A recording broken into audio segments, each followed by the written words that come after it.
Thank you very much for your welcome.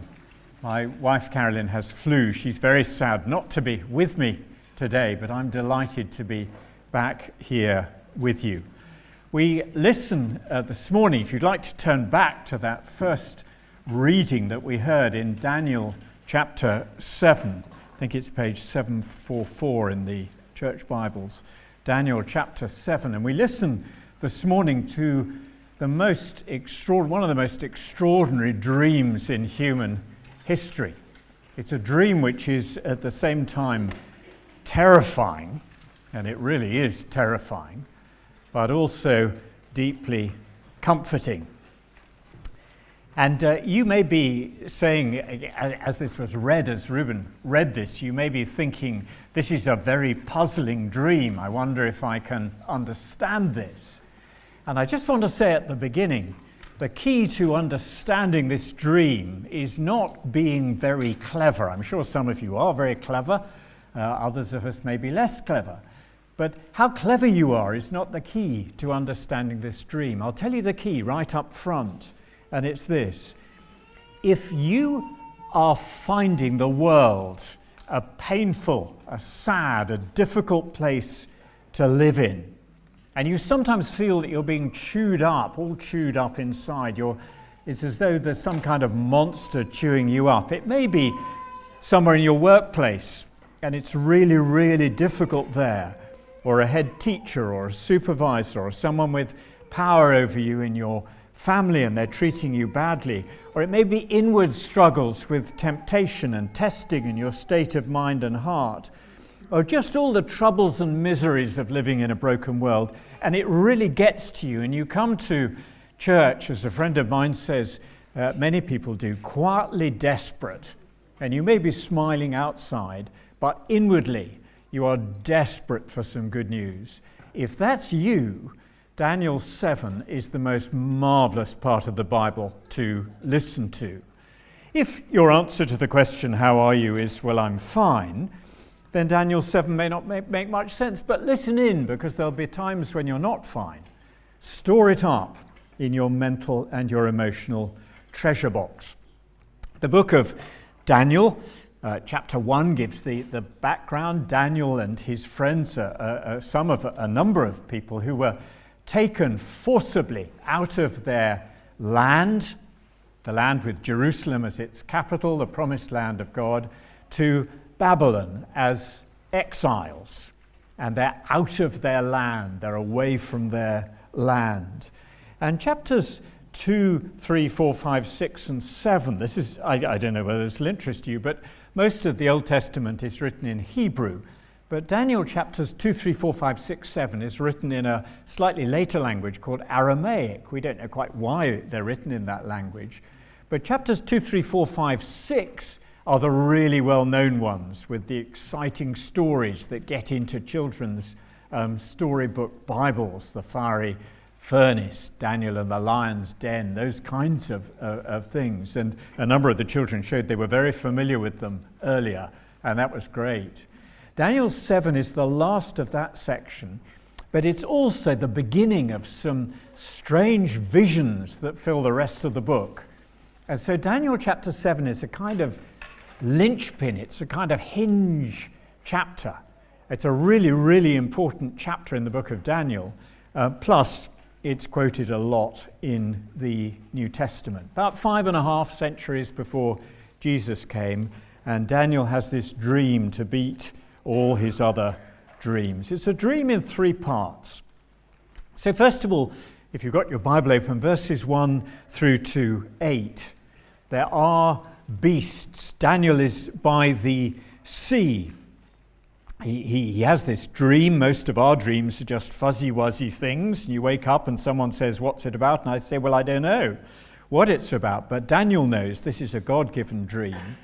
And he says, verse 2, I was by the great sea, which sometimes just means the Mediterranean Sea in Bible, Old Testament Bible language. But here it has the sense of the Bible place of terror and chaos and darkness. At the bottom of the sea are the place of the dead, and it's not like being at the seaside.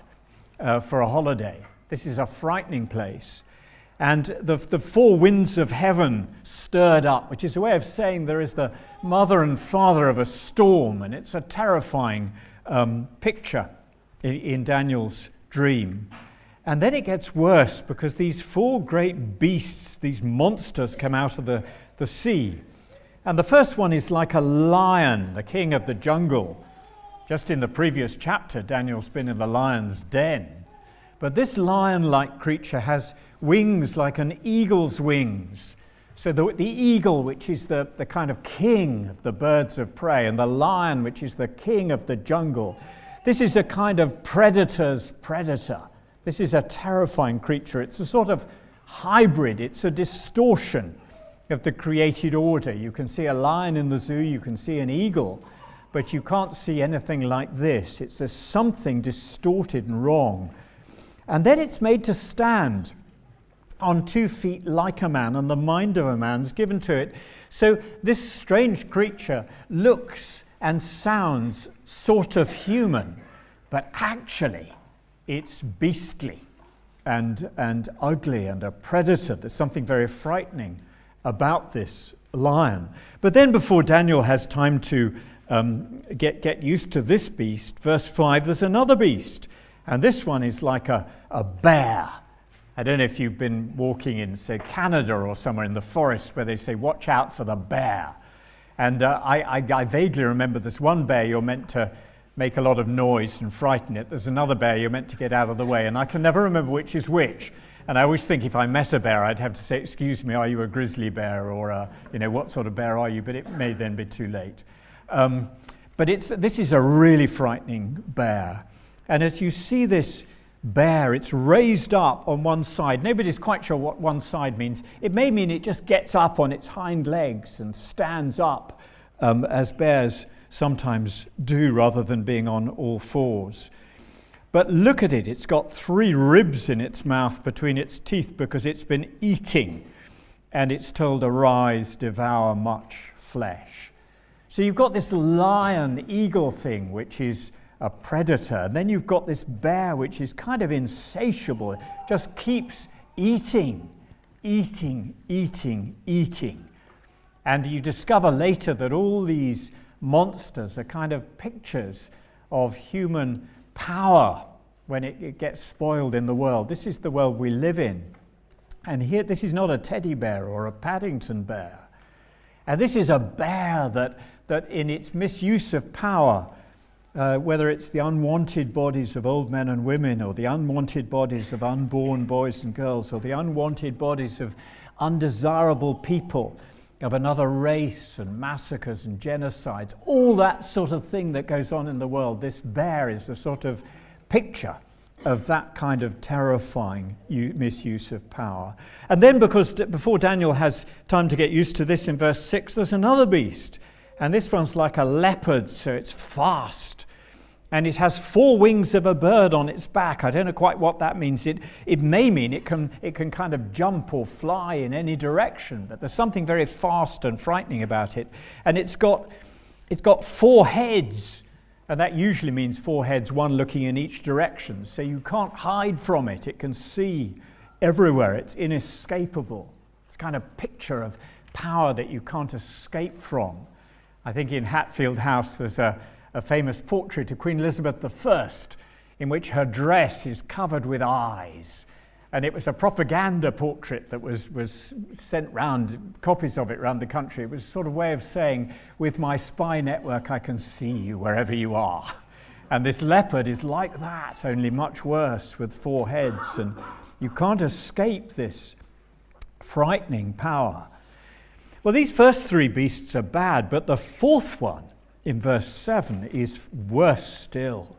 After this, I saw in the night visions. So you've got to kind of restart to the dream. And behold, a 4th beast. Look, terrifying, dreadful, exceedingly strong. It's not like anything. At least the others, it was sort of like something you might see in a zoo. But this one isn't like anything. Utterly terrifying. Its teeth are made of iron. And so there's nothing can stop it eating, and it devours, and it breaks in pieces, and it stamps what's left with its feet, and it's different from the others, and it's got 10 horns, not the usual 2 horns, but 5 lots of 2, 10 horns, very, very strong and aggressive.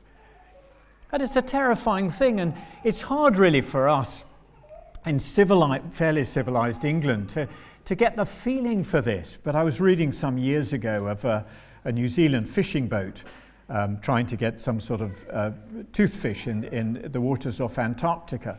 And instead they fished up a colossal squid. It was 12 meters long. It weighed half a ton. Its eyes were the size of plates. And on the end of its tentacles, it had 25 razor-sharp hooks. If you made calamari rings from its tentacles, they would be the size of tractor tires. Now imagine being in the sea and coming face to face with something like that. That's the sort of terror that this fourth beast conjures up. You're meant to be, and I'm sure Daniel in his dream was, shivering with fear. It's really, really frightening. And then there's some strange development. You've got these 10 horns, and then there's a little horn, another horn, and it kind of uproots 3 of the first horns.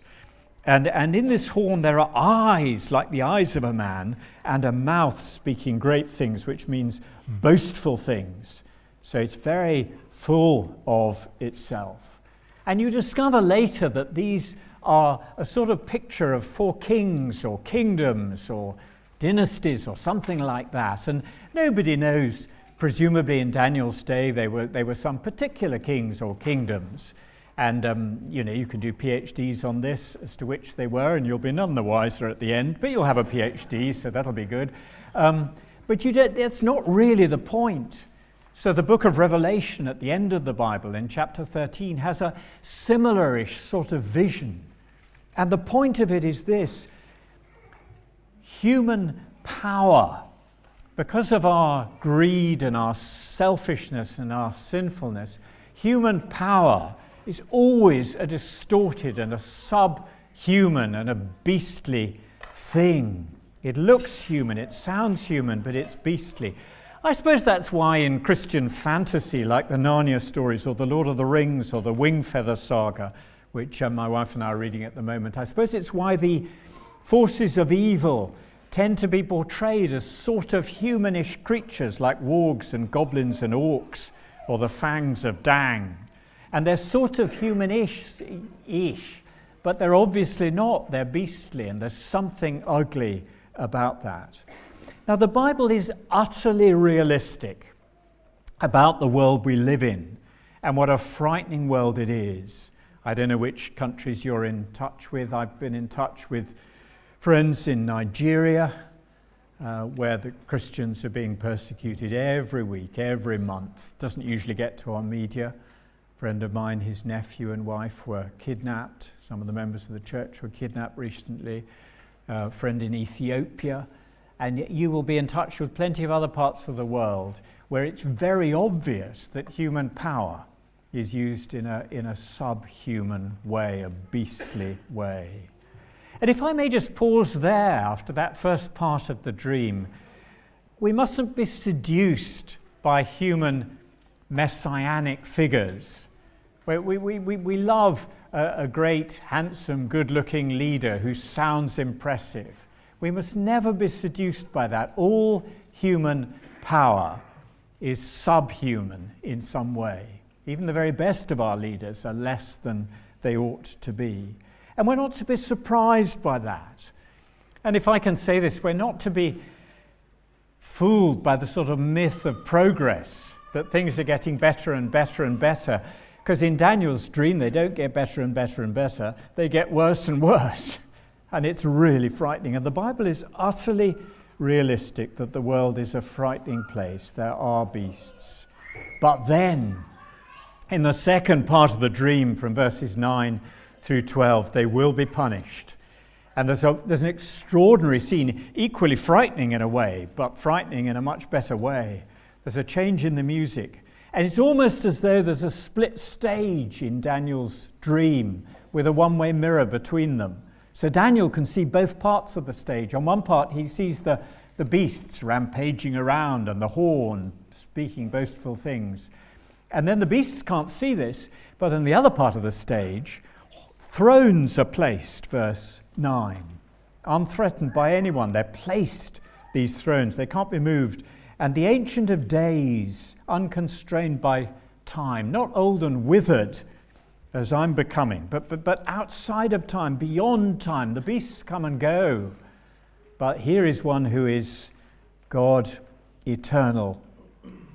And his clothing is white, and the hair of his head is like pure wool, not just as a sign of being eternal, but a sign of purity, utterly uncorrupted by evil. And his throne, there are fiery flames, and it's got wheels. It's a movable throne, a chariot throne. You meet it in the prophet Ezekiel as well. It's unconstrained by space. It's a throne that can go anywhere. And it's utterly terrifying to evildoers because there's this stream of fire coming from it, burning holiness like lava from a volcano.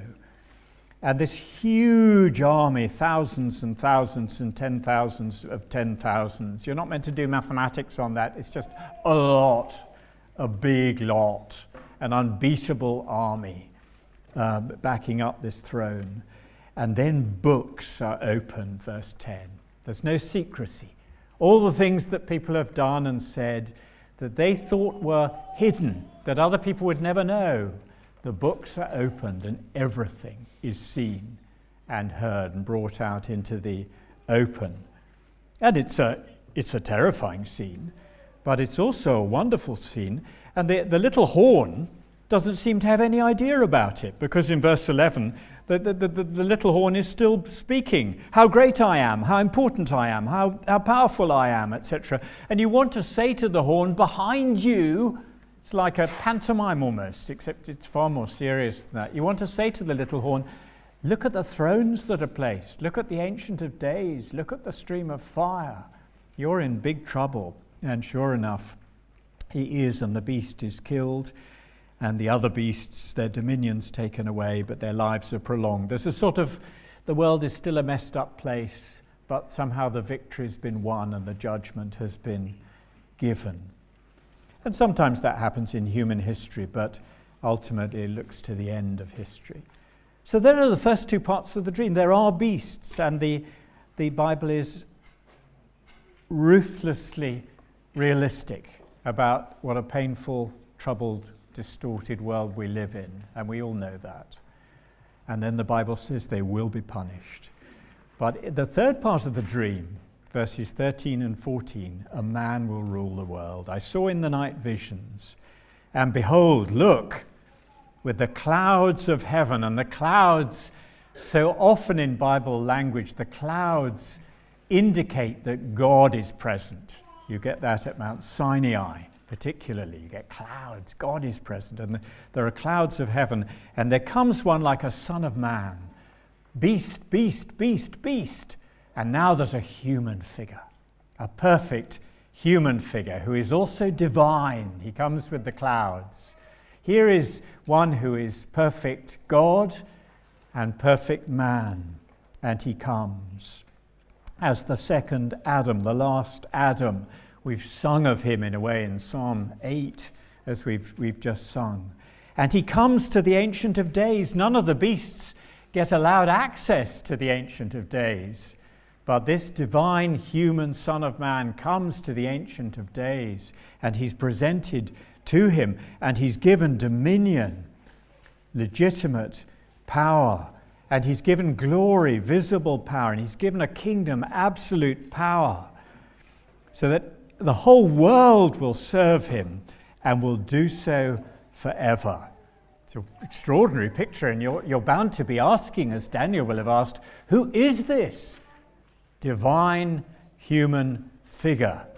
And in our second reading we heard, centuries later, more than 500 years later, a prisoner standing in the dock, and his judges were the leaders of the people of God, and they saw him as a beastly troublemaker. They wanted him destroyed like the beast. And finally one of them says, tell us if you're the Christ, the Son of God. And Jesus says to him, you've said so.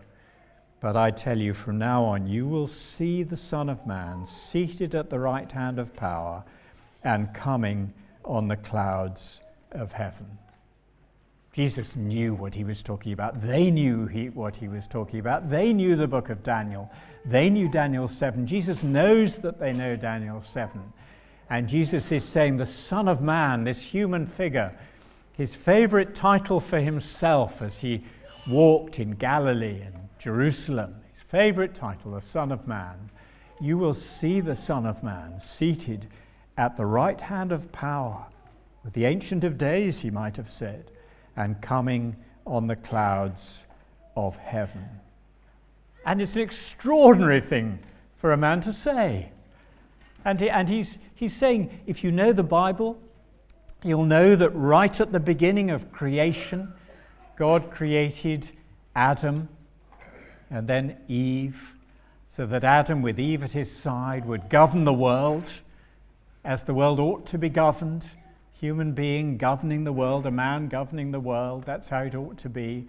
But Adam abdicated, and we all have inherited from Adam our sinful nature, sinful in its origins, and we're messed up, and therefore everything we do and every way in which we act as fathers, mothers, children, teachers, managers, whatever it is we do in our week, there's something in us that looks human, but there's something about it that is distorted and beastly. And now at last we see this vision of the perfect man, the one like a Son of Man, this human figure who comes with the clouds of heaven because he is fully divine and fully human. And he comes to the Ancient of Days, and he's given, as Jesus himself will later say, all authority in heaven and on earth. And the question, if you're paying attention to this dream, is how should I respond to this? And we thought of some of the responses: not to be seduced by impressive human leadership, not to be fooled and to think the world's getting better and better, not to be surprised when things go wrong. It's very interesting in our culture, isn't it, that the secular liberal can never quite cope with human evil. All the secular liberal can do is to say, well, we ought to behave better. Well, I'm sure we ought to behave better. But to say we ought to behave better doesn't achieve anything except making us feel bad that we don't behave better. But we're not surprised by human evil, and we're not surprised by evil in our own hearts. I don't know about you, there are times in my life, and there are still perhaps more and more times in my life, when under pressure, something of the evil of my own heart comes to the surface. And I think, oh no, I've been a follower of Jesus for 50 years, more than 50 years. And have I not learned anything? And Daniel's dream says, don't be surprised at human evil. But it also says to us, it will be punished and a man will rule the world. But there's one more thing. And I want to draw out this one more thing. We only read up to verse 18 because it's got the key to this one more thing. In verse 15, Daniel says his spirit within him was anxious and the visions of his head alarmed him. It's hardly surprising, is it? If you had a dream like that, I think you'd feel like that. At the end of the chapter, he says, my color changed, which I think means I went pale. I was kind of shivering with fear. It was a terrifying dream, worse than the worst nightmare in some ways. And so he's frightened. And so he approaches verse 16, one of those who stood there. So obviously there were sort of people around who might be able to help, like you might go to a bystander. And I asked him the truth concerning this. So he told me, and he made known to me the interpretation. And he said, verse 17, these four great beasts are four kings who will arise out of the earth. This is something that's happening in human history. But, verse 18, look at verse 18. The saints of the Most High shall receive the kingdom and possess the kingdom forever, forever and ever.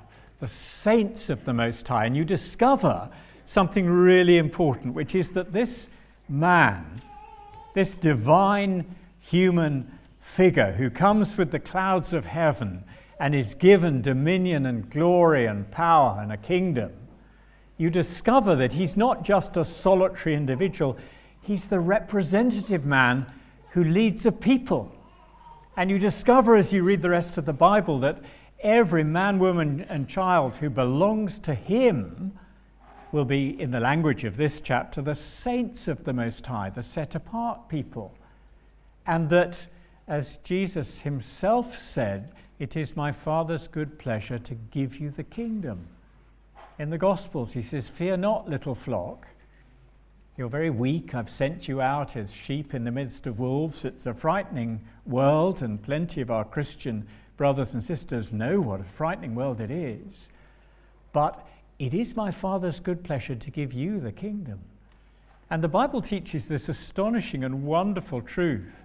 Not just that Jesus, the divine human one, will rule the world, but that his people, his unimpressive people, men, women, and children who feel, if you're anything like me, so ordinary and so weak and sometimes so pathetic and struggling with life, that every one of those will be one of the saints of the Most High, is one of the saints of the Most High, and will, in the language of verse 18, receive the kingdom and possess the kingdom forever and ever. So be cheered. That's why I asked if we could have that little question and answer from the Heidelberg Catechism. What comfort is it to you that Christ will come to judge the living and the dead? In all my sorrow and persecution, and the people who wrote the Heidelberg Catechism knew all about being persecuted, I lift up my head and I eagerly await as judge from heaven the one who submitted himself to the judgment of God for my place. So I look up and I think, coming with the clouds of heaven is this perfect man, the man who is God, and he is coming to judge, and he promises that when he comes, I will rule with him. So take heart. If you come to church this morning quietly desperate, and there's something going on in your life or your health or your family or someone dear to you or your workplace, or you're troubled by the troubles of a wider world, and you come to church desperate, let Daniel 9 cheer you. Feel the fear of the beasts and how terrifying that is. It's utterly realistic. As you read that, you think it's sort of cartoon language, but yes, the world is like that. But then see the judgment, see the court sitting at the Ancient of Days, see the judgment given. There are beasts, they will be punished. But then see this man ruling the world, and ruling the world as your representative covenant head, ruling the world as the one who has given his life to pay the punishment for sinners, that he may ransom a people and give them the world to rule. My friends, I really hope, it's one of the odd things about coming as a visiting preacher, that you, apart from one or two friends here, I don't know you and you don't know me, but I'd be very surprised if we were to tell our stories. I'd be very surprised if there weren't quite a lot of stories of pain and distress and suffering and anxieties and all manner of different ways in which we feel our own brokenness and the brokenness of a broken world. I know in the church where my wife and I belong in Cambridge, that's certainly true. And I'd be very surprised if it weren't true here. If that is you, take heart. Let the drama of Daniel 7 sink into your mind, not just as a funny cartoon story, but as something which expresses in this vivid language of the dream something of what the world is and how the world is, and that there is a divine human figure to whom all authority is given and who will rule the world. Let's be quiet for a moment and I'll pray before we sing our final hymn.